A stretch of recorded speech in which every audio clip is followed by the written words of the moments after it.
not here, this is your first time in the centre this evening, but you actually launched a previous edition of this book, so it's very, very nice to have it back to launch this edition.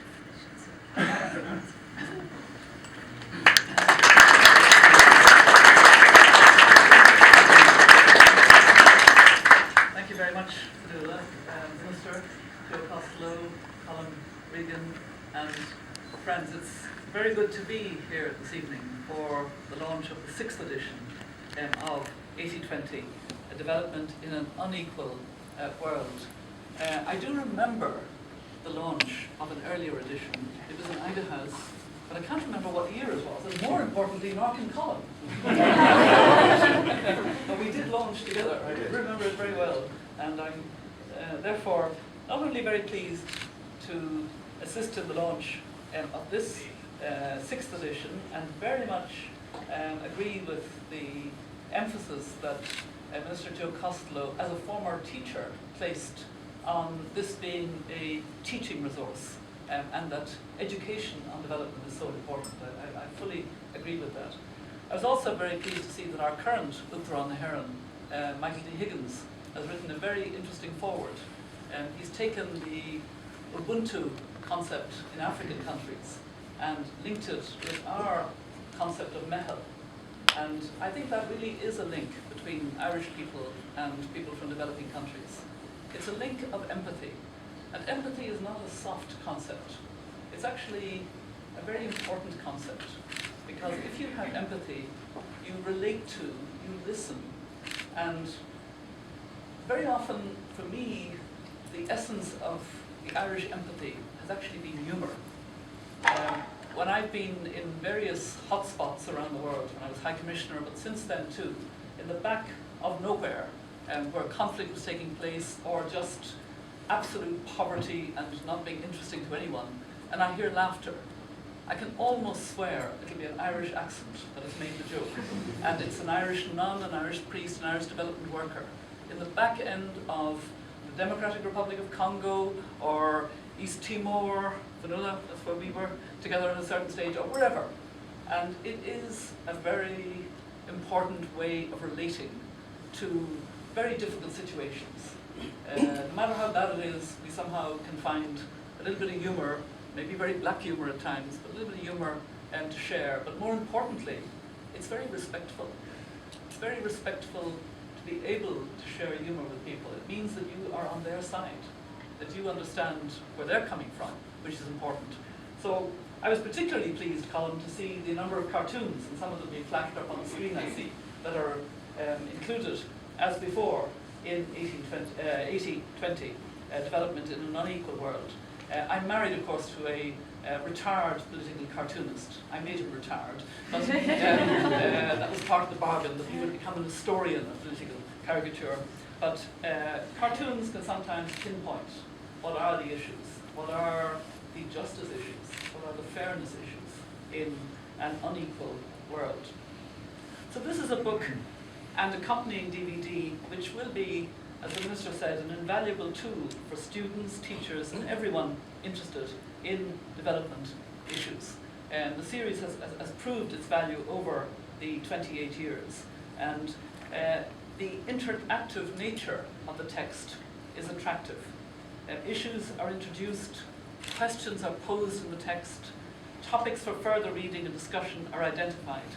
And this format recognizes that the issues are not static. They don't remain the same. They evolve, and they bring the classroom into a reality that stimulates the person using it to ask hard questions and to expand their own knowledge. The aim of this book, as with previous editions, is to show how widespread and how deep are the ways in which rich and poor are divided. Between rich countries and poor countries, but also within countries. The divides, unfortunately, are not narrowing in the way that many of us would wish. In spite of some improvements in poverty levels in Asia, particularly, the gulf is widening in many countries. I was very pleased, needless to say, with the emphasis on the human rights basis and a substantial section on a human rights approach. so much inequality springs from abuse of basic rights, both civil and political and economic, social and cultural rights. Rights to food, safe water, health and education are valued in Ireland. We do understand the importance of those rights, and they link then with civil and political rights.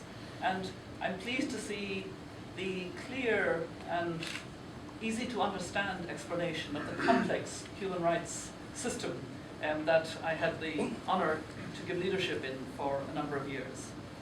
I like Chapter 5 on 30 years of women's rights and wrongs. It's very persuasively done, and I think we will understand that we still have a long way to go before equality is achieved.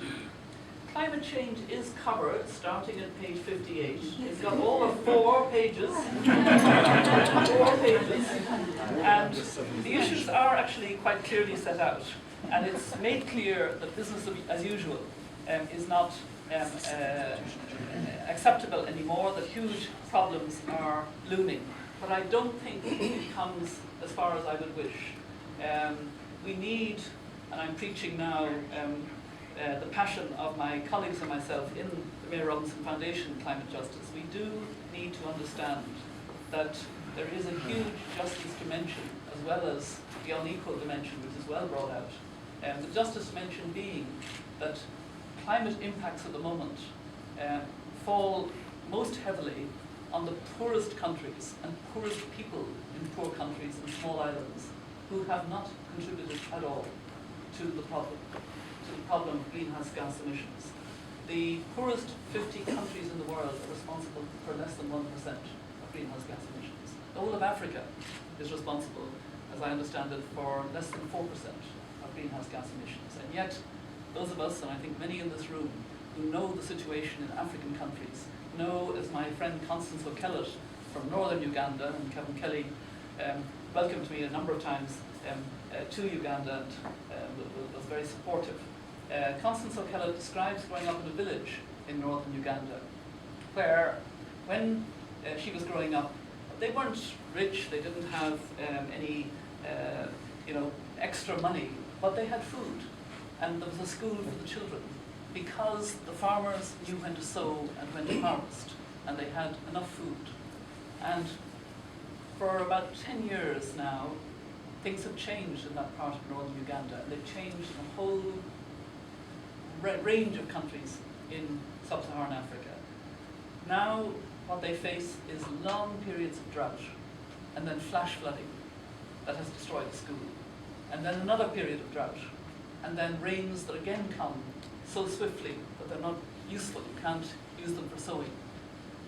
When the school was destroyed and other houses, a women's group was formed, and that's how Constance came to the attention of Oxfam initially and became one of the climate-wise women. Another of the climate-wise women tells a different story. Ursula Rakova, who's also become a friend, lives in one of the smaller Cataract Islands in the Pacific, and it's going under. So they are actually moving. And she is negotiating for 1,500 people to move from this small island to Bougainville in Papua New Guinea. And she describes in vivid detail negotiating, first of all, that her 1,500 people can come. Yes, they can. And secondly, they'll need land, and that has to be negotiated. And then she says, with an incredible sadness of an indigenous person, that the problem is that we have to leave the land of the bones of our ancestors. And those of us who work closely with indigenous people know that that's the worst pain of all. The pain of having to leave the spiritual connection with land, which is so important for indigenous peoples. And we are told that it is quite possible that by 2050 there will be 200 million climate displaced people, climate refugees. So these are enormous issues, and I know that the 7th edition will climate justice issues right through them. If you launch it, Colin, I promise you that I will be here if it does do what I do believe is important. There's a very valuable chapter on the nature of development aid and future prospects. And I think this is particularly important because obviously we are at a time of stringent economic necessity and economic downturn, and we're coping with that.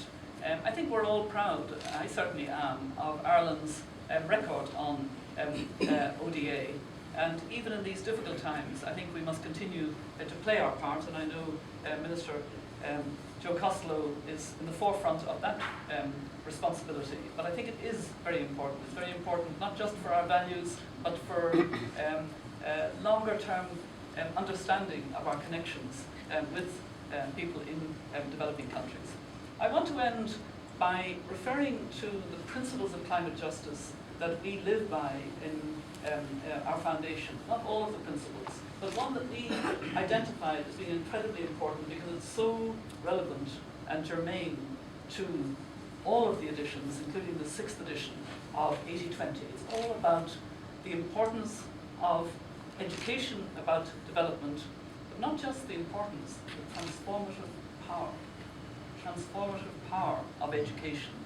What we talk about is the transformative power, harness the transformative power of education for climate stewardship.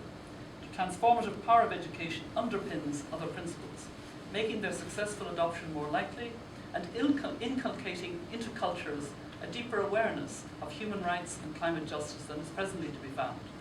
To achieve climate stabilization will necessitate radical changes in lifestyle and behavior, and education has the power to equip future generations with skills and knowledge they will need to thrive and survive. As well as being a fundamental human right, which is already well developed in the international framework of rights referred to, education is indispensable to the just society. It draws those in receipt of it towards a fuller understanding of the world about them, deepening their awareness both of themselves and of those around them.